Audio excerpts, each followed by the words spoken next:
sobre un personaje que todos hemos oído. Tal vez para algunos no, pero para la mayoría de la iglesia sí. Y es la vida de Jacob.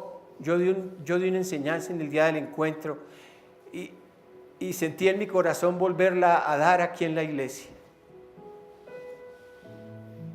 Es una historia conmovedora, es una historia que nos confronta a todos nosotros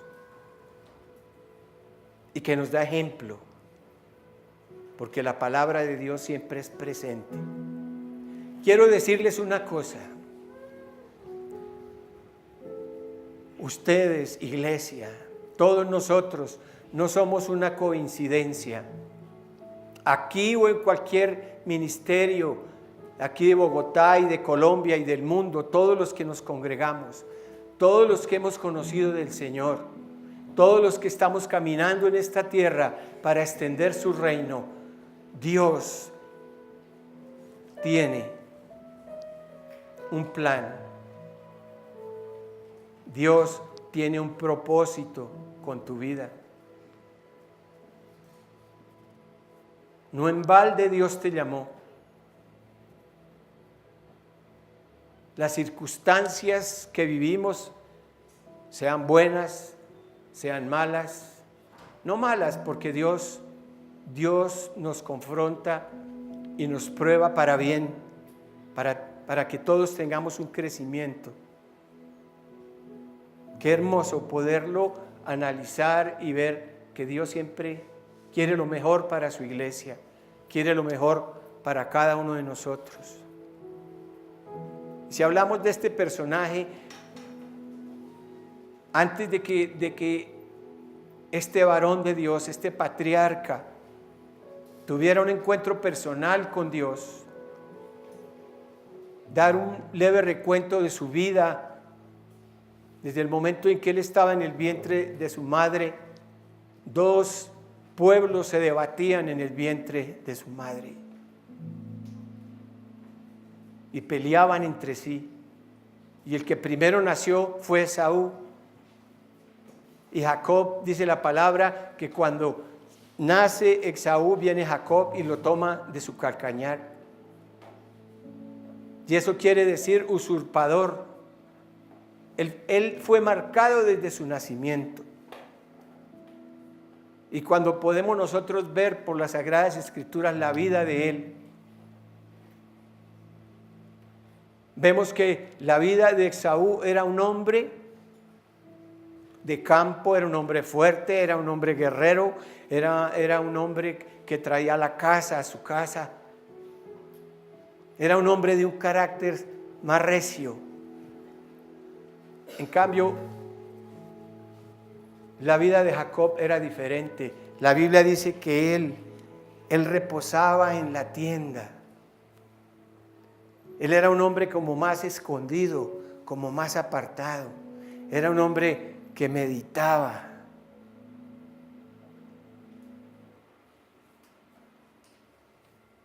Y él oyó y veía y oía de la historia de su abuelo Abraham, de su bisabuelo y de su padre, y conocía la bendición patriarcal.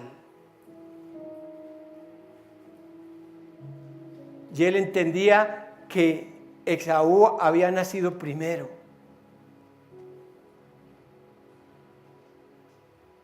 Y él siempre la anheló, la quiso, sea como fuera, él la anhelaba en su corazón, esa bendición.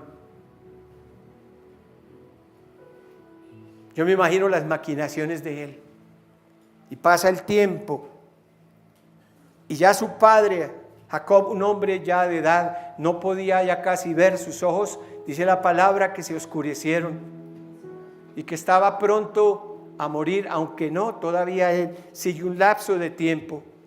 Pero llama a su hijo preferido, que era Esaú, y le dice: hijo, ve y cásame, tráeme una porción de ese guisado que tú sabes hacer para bendecirte.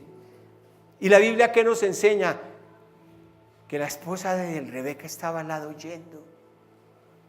Dice, esta es la oportunidad. Y se lo comenta a su hijo. Y él le dice, pero si mi padre me descubre, me va a maldecir y será peor. ¿Y ella qué le dice? Le dice que esa maldición caiga sobre mí. Y planearon cómo iba a hacer para que él pudiera tomar la bendición. Y nosotros sabemos que ella le dice, ve y ponte uno de los vestidos de Esaú, ponte unos vellones de lana en tus muñecas y aquí en el cuello, porque él era un hombre muy velludo, era un hombre fuerte, velludo. Yo creo que parecería como un gorila ese hombre, porque la Biblia lo nombra de esa manera. En cambio, Jacob era un hombre lampiño, más delgado, como débil, pero de una mentalidad diferente. Porque Esaú no anhelaba la bendición, ni la vida espiritual, ni las promesas. En cambio Jacob sí. Pero no puedo porque yo no soy el primogénito. Pero se traza el plan, un plan bien hecho.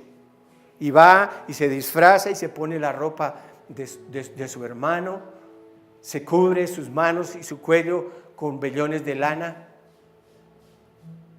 Mientras tanto, su mamá va y prepara el guisado que le había pedido a su hijo. No tienen tiempo, hagámoslo rápido. Y toma del guisado y se lo lleva a su papá. Y cuando él entra allá, le dice, papá, yo soy Esaú y vengo a traerte lo que te prometí para que me bendigas. Y él dice, pero esa no es la voz de mi hijo Esaú. Y él le dice, sí, yo soy. Miren lo que es el engaño y la mentira, cómo trabajan. Yo soy Esaú y he venido a que me bendigas y aquí te traigo el guisado que tú me dijiste.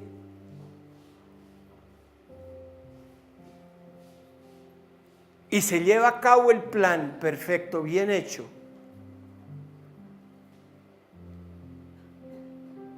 Y su padre toma el guisado y le dice, te voy a bendecir como el primogénito. Y se cumple el cometido y el plan que habían trazado los dos. Y Jacob es bendecido por su padre. Al poco tiempo llega Esaú, le prepara su guisado y llega y le dice, padre, aquí te traigo mi guisado, vengo para que me bendiga. Y él le dice, pero yo ya bendije yo ya te bendije. Y cuando él dice, pero no, y ve el engaño. Primero se aprovecha de él cuando llega con hambre de una casa. Y es cuando él estaba preparando ese guisado de lentejas con carnecita muy sabrosa, cómo sería el olor de rico, y el otro con tanta hambre. Y le dice, yo no te voy a dar de mi guisado hasta que tú no me des la primogenitura, yo la necesito. Y él la desprecia y dice, ¿de qué vale esa primogenitura? Sí, yo te la entrego por palabras, mire. Y cómo él le entrega la primogenitura y cómo él suplanta a su hermano para recibir la bendición patriarcal. ¿Cuál fue la reacción de su hermano mayor al sentirse burlado y engañado? Voy a matar a mi hermano. Me engañó 2 veces. Por eso le dicen que era un usurpador, mentiroso. Un hombre que siempre maquinó mal contra mi vida. Pues él tenía toda la razón. Y lo sabe su mamá y le dice, vete, porque tu hermano te va a matar. Ya ahí comienza el viaje a donde el hermano de Rebeca, Labán, y él llega allá, hay un proceso, en fin. Y allá comienza el trato de Dios para con él. Se enamora de su hija mayor. Dice que cuando la vio, dice que él quedó enamorado de la muchacha. de Rebeca. Y le dice a su suegro, le dice, yo quiero que me des por esposa a Rebeca. Pero como el suegro era un tremendo, ese sí que era, perdón la expresión, el mundo dice avión, ¿no es cierto? Ese sí era tremendo. Le digo, bueno, yo le entrego a mi hija, pero tiene que servirme 7 años. Y después de los 7 años se la entrego. Dice la Biblia que esos 7 años se pasaron rapidísimo. Él esperando a su esposa. Y se llegó el día de la boda y él se la entrega, pero no le entrega la que él, le entrega la menor, a Lea. Y después de que están en las nupcias y pasa el tiempo del festejo y de la boda, se da él cuenta quién era ella. Y va ante el suegro y le dice, ¿por qué me engaña? ¿Por qué no me entregó a la mujer que yo amo y quiero? Le digo, no, porque primero entrego a la menor y después le doy a la mayor, perdón. Y mire lo que sucede y cómo el engaño de su suegro vino a repercutir en la vida de él. Y son 7 años más, nosotros sabemos. La Biblia dice que él le trabajó, perdón, 20 años le trabajó. Fue un esclavo de él. Pero aunque él fue un hombre que en su corazón había el engaño y la mentira, a donde él iba era prosperado, porque el favor de Dios estaba con él, porque su padre lo había bendecido. Juan habló sobre la bendición, Andrés habló sobre la bendición, pero aquí nos vamos a ir un poquito más a fondo.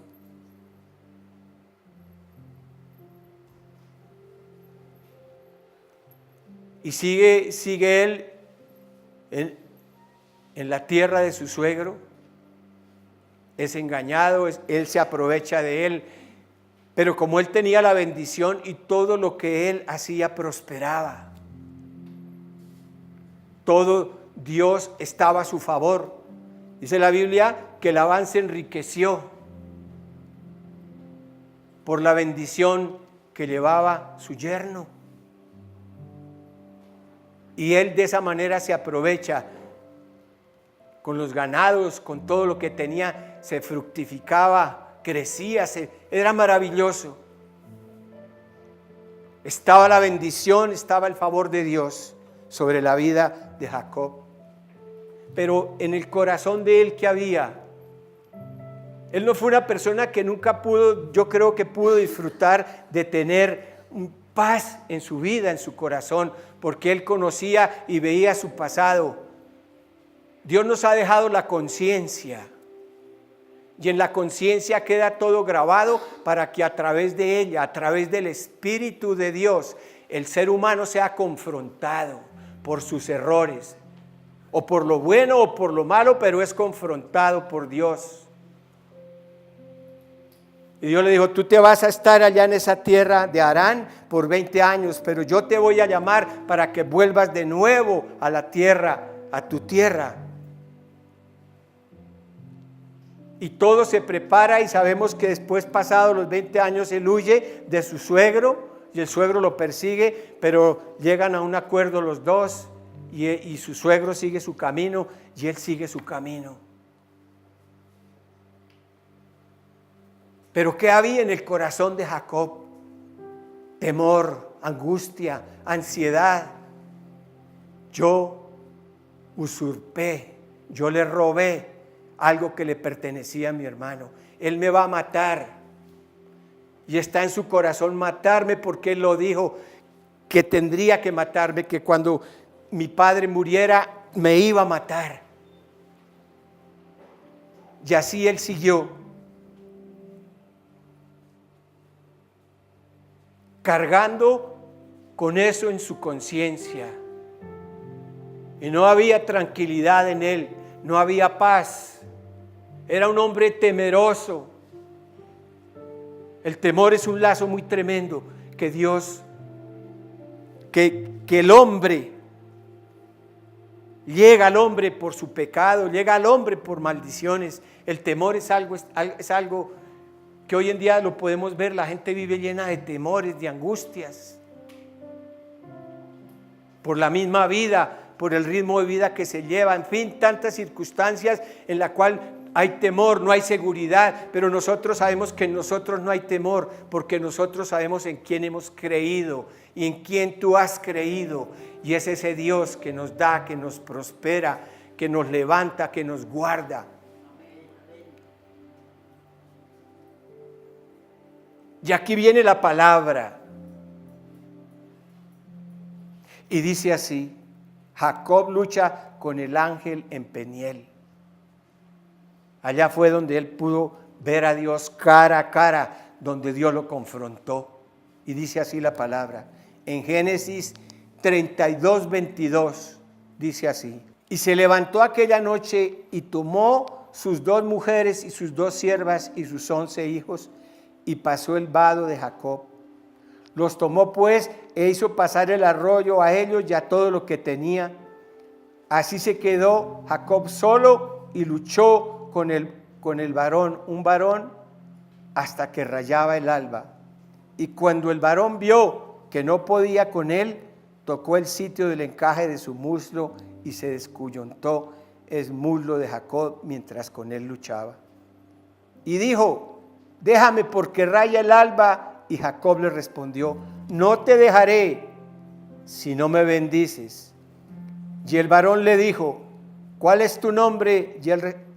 Y él respondió: Jacob. Y el varón le dijo: no se dirá más tu nombre Jacob, sino Israel, porque has luchado con Dios y con los hombres y has vencido. Entonces Jacob le preguntó y dijo: declárame ahora tu nombre. Y el varón respondió: ¿por qué me preguntas por mi nombre? Y lo bendijo. Y llamó Jacob el nombre de aquel lugar Peniel, porque dijo: vi a Dios cara a cara y fue librada mi alma. Y cuando había pasado Peniel, le salió el sol y cojeaba de su cadera. Y por esto no comen los hijos de Israel hasta el día de hoy del tendón que se contrajo, el cual es el encaje del muslo, porque tocó a Jacob este sitio de su muslo en el tendón que se contrajo. Cierto que es una historia. Yo sé que Dios lucha con nosotros para formarnos, pero aquí fue algo muy real del ángel de Dios con la vida de este patriarca.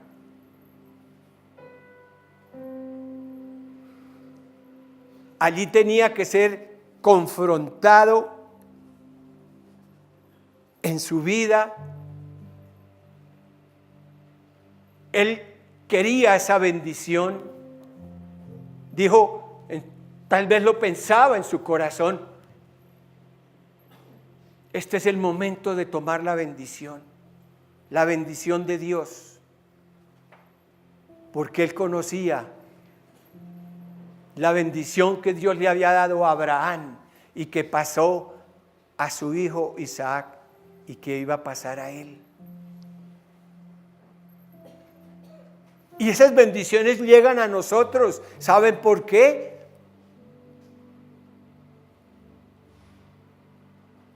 Porque el pilar, las columnas de la iglesia son los apóstoles, son los profetas, son los patriarcas. Esa es la columna de la iglesia. Y nosotros reclamamos las promesas porque vienen de Abraham y el linaje de Dios viene de allá, y porque el Señor se hizo maldito en el madero, y porque el Señor vino a redimirnos para darnos bendición.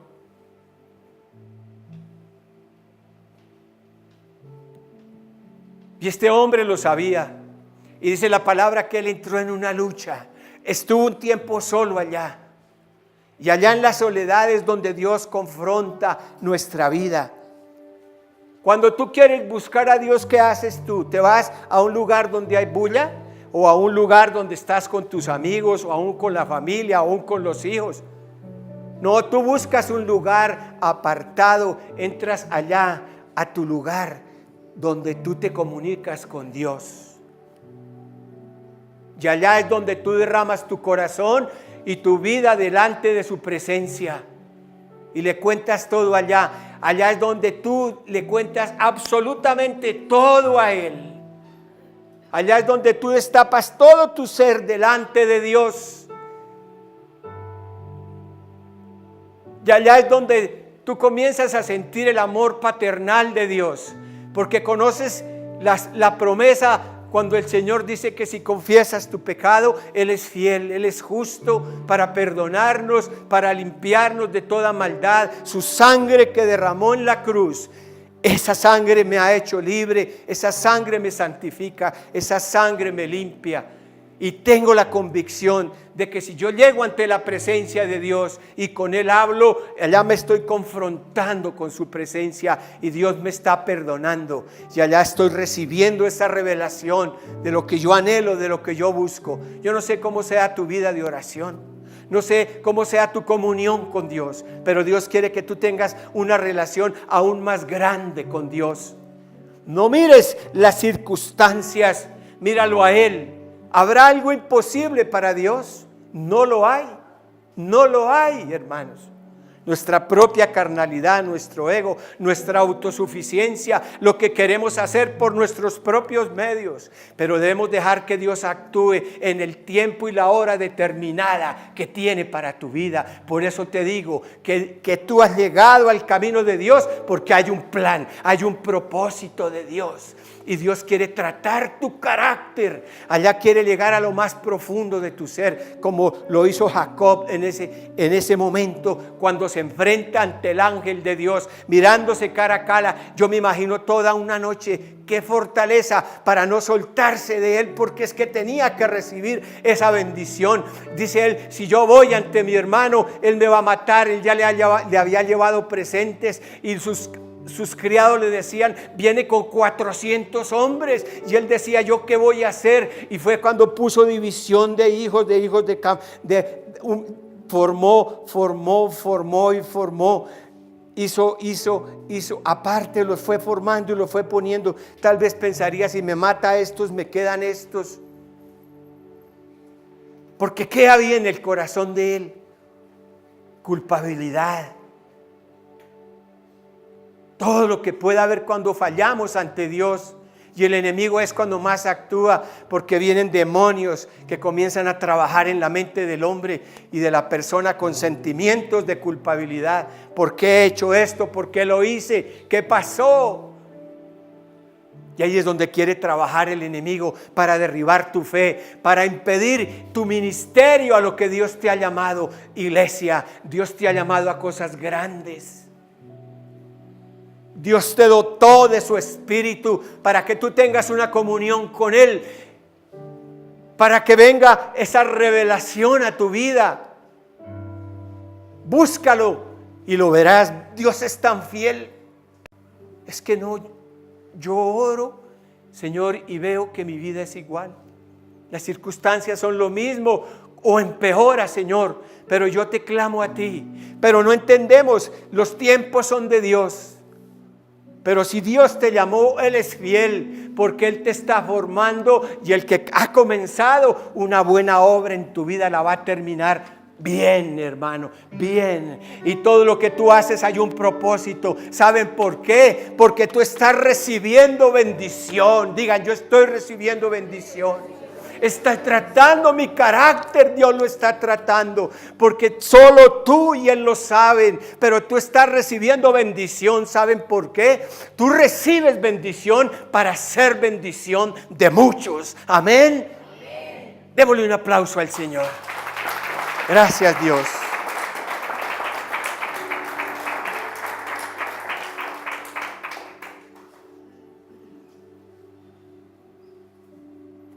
Y se quedó solo y luchó con el varón hasta que rayaba el alba. Tremenda lucha. Qué momento tan decisivo en la vida de este varón. Y dice que hasta que rayó el alba. Y cuando el varón vio que no podía con él, tocó el sitio del encaje de su muslo. Entonces ahí lo debilitó, porque yo me imagino que ya se iba a mover y le dolía la cadera o le dolía aquí ya el muslo. Ya no tenía las mismas fuerzas. Ya ahí fue debilitado. Y dijo: déjame porque raya el alba. Y Jacob le dijo: no te dejaré si no me bendices. Y el varón le dijo: ¿cuál es tu nombre? Y él respondió: Jacob, el engañador, el usurpador, el mentiroso, el hipócrita, el falso. Y el varón le dijo: no se dirá más tu nombre Jacob, sino Israel, porque has luchado con Dios. No en vano estás tal vez viviendo circunstancias en tu vida. Dios te ama, Dios quiere lo mejor, y Dios quiere entregarte cosas que si tu carácter no es tratado, si no eres bendición, Señor, gracias porque me bendices a través de esta prueba, me bendices a través de estas circunstancias que vivo, porque cuando venga la bendición, Señor, seré bendición para muchos, Dios. Eso es lo que tú debes confesar. Yo voy a ser bendición para muchos. He sido bendecido para bendecir. Amén. Moisés pasó años de soledades en el desierto. 40 años fue tratado su carácter para que Dios se revelara en una zarza ardiendo que no se consumía. David aprendió a orar en la soledad. Allá en lo más profundo, él derramaba su vida ante Dios y llegó a ser un salmista poderoso. Ana fue hasta que decidió ir sola al templo para desnudar su alma ante la presencia de Dios. Una mujer estéril que no solamente le dio a Samuel, sino tuvo 3 hijos más. Y Jesús en el desierto fue tentado allí, pero obtuvo la victoria. Amén. Entonces nosotros somos probados, hermanos, sí, pero para hacer oro refinado en las manos de Dios. Ahora, la semana pasada, entré a un almacén. Yo venía de Boulevard y no me vi con luz y me vine y entré a un almacén. Dije, voy a entrar a este almacén y le voy a compartir al primero que esté allá detrás del mostrador. Y llegué allá. Y estaba un señor, el dueño del almacén. Y yo le dije, mire señor, yo a usted no lo conozco, pero quiero traerle las buenas nuevas. Me puse a hablarle y le hablé y le dije, recibir a Jesús es lo más grande que pueda haber. Y él se rió. En ese momento entró un cliente y mientras él atendía al cliente, yo me volteé a mirar y vi un cuadro. Y vi el techo de ese cuadro de una casa y la vi encima lleno de escombros, de maletas, de canecas viejas, de tejas, horrible. Pero debajo del techo vi una ventana, un jardín con flores, una familia y todo resplandeciente, y vi el trasfondo y vi las cosas y llamo al Señor y le digo, oiga Señor, ¿quién hizo ese cuadro? La parte de arriba no me gusta, me gusta la parte de abajo. Y yo hago una comparación y me puse a analizar y dije la vida de Jacob fue una vida así. Fue una vida de engaño, una vida de mentira. Pero fue un hombre que reconoció, fue un hombre que se sometió, fue un hombre que fue tratado por Dios. Fue un hombre llevado al desierto, llevado a vivir todo tipo de pruebas y de luchas por lo que él sembró en su vida. Pero miren lo que él anhelaba y lo que él quería y lo que se propuso. Y Dios muy claro lo bendijo allá. Y ya tu nombre no será llamado Jacob, sino Israel. De aquí en adelante estarás para bendecir. ¿Quién fue ese hombre en las manos de Dios? Ese patriarca que llamó a sus 12 hijos cuando estaba en el lecho de muerte, para bendecirlos, para profetizarle a sus hijos su futuro y a las generaciones y a los pueblos y a las naciones que vendrían a través de estos hombres. ¿Dónde están las 12 tribus de Israel? ¿Dónde pueden estar ahora en el mundo entero si han sido dispersadas por el mundo? Yo le decía a Luz, nosotros de dónde, cuál será nuestra descendencia a través de estas tribus que fueron dispersadas por el mundo. ¿Quién oró por mí para llegar a Dios a entregar mi ministerio? Porque yo soy una persona que fui muy diferente.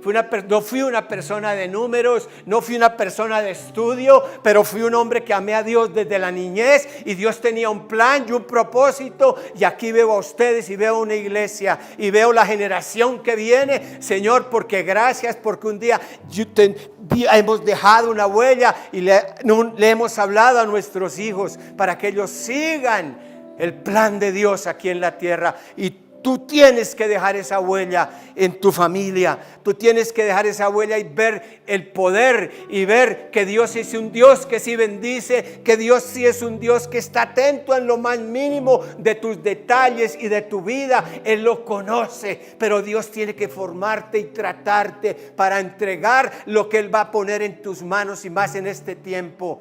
Quiero decirles una cosa: las naciones, los gobiernos del mundo se debaten en políticas, pero los que nosotros verdaderamente vamos a dar la respuesta a todo esto es la iglesia. Pero es una iglesia que está en comunión con Dios todos los días, que está orando y intercediendo. Esa es la que cambia y esa es la que pone reyes o quita reyes.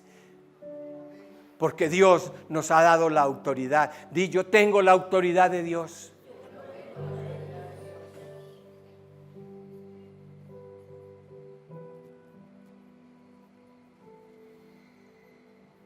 ¿Qué hizo este varón? Se atrevió a confesar: ¿quién eres tú? Yo quiero que me bendigas. Yo quiero tomar esa bendición. Ya me la dio mi Padre. Ahora me la vas a dar, Señor. Y fue transformada completamente su vida. Y la Biblia nos enseña el encuentro que tuvo con su hermano. Fue un encuentro glorioso, porque ya no era el hombre temeroso, no era el hombre que tenía miedo por todo. Era un hombre que ya sabía, ya desde ese momento cambió su vida, su mentalidad, todo su ser. Cuando nosotros llegamos a Cristo Jesús, nuestra vida, nuestra fe tiene que crecer. Así veamos obstáculos, así veamos problemas y dificultades y lo que se levanta en el entorno de nuestras vidas, sabiendo que Dios es fiel a lo que nos llamó, que Dios es poderoso para levantar y para guiarnos. Ese es el Dios que tenemos. Así que no desfallezcas en tu carrera y a lo que Dios te ha llamado, a extender su reino aquí en la tierra. Hermanos, todos hemos caminado, todos hemos tenido altibajos, todos pasamos por circunstancias en la vida, pero siempre hemos visto la mano poderosa de Dios actuando en nosotros mismos. Amén. Démosle un aplauso al Señor. Bien que se lo merecen.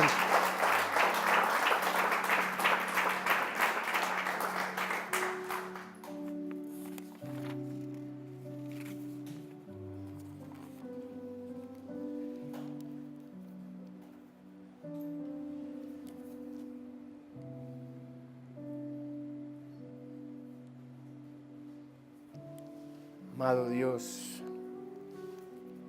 yo te doy gracias, Señor, por tu presencia en este lugar. Aquí hay una presencia de Dios. Levanta las manos al cielo. Él honra su palabra.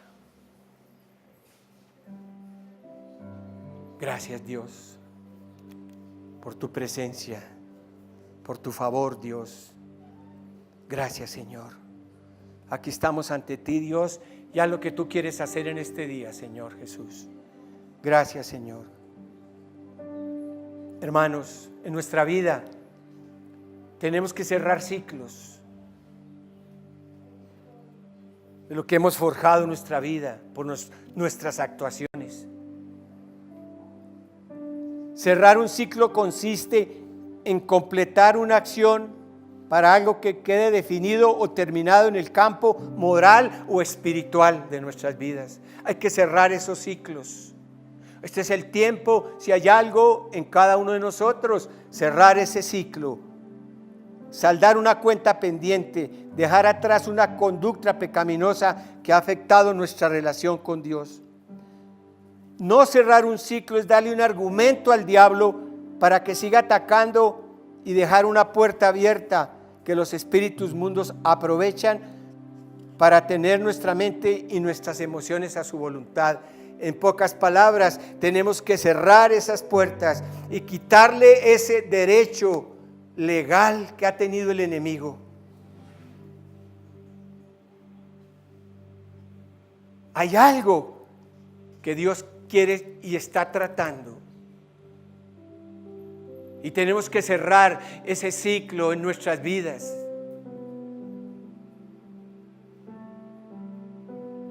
Les voy a poner otro ejemplo acá. De los 12 hijos de Israel, hay 3 que son Rubén, Simeón y Leví. Rubén abrió un ciclo de perversión llamado lujuria al acostarse con Bilha, concubina de su padre. Rubén tuvo más de una oportunidad de arrepentirse y no lo hizo. Y eso es lo que nosotros tenemos que decirle: Señor, que ciclo haya abierto en mi vida, porque yo quiero servirte, quiero que mi vida sea una plenitud con Dios, tener esa comunión con el Espíritu Santo, esa comunión de revelación, y ese deseo y ese anhelo de que cuando tú estás en oración se manifieste el poder de Dios. Diga: Señor, aquí estoy contigo, Padre, como estuviste con Jacob. Cuando le hiciste un llamado a Abraham y le dijiste: en ti serán benditas todas las familias de la tierra, y te crecerás y multiplicarás y serás bendición para millones y millones y millones. Y como no pudo jurar por nadie, jura por sí mismo, y esa bendición viene de allá y pasa por estos patriarcas y pasa por las generaciones y pasa por las vidas. Tú eres un hijo y una hija de Abraham. Dilo: yo soy un hijo de Abraham y tomo esas bendiciones para mi vida.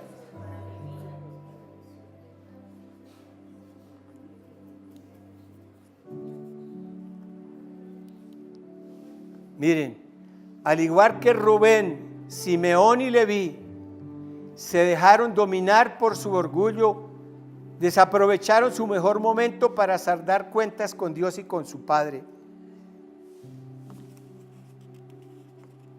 Simeón y Leví también dejaron ciclos abiertos, fueron desheredados por su crueldad. Ser cruel consiste en perder completamente el sentido de la compasión y dejarse cegar por Satanás.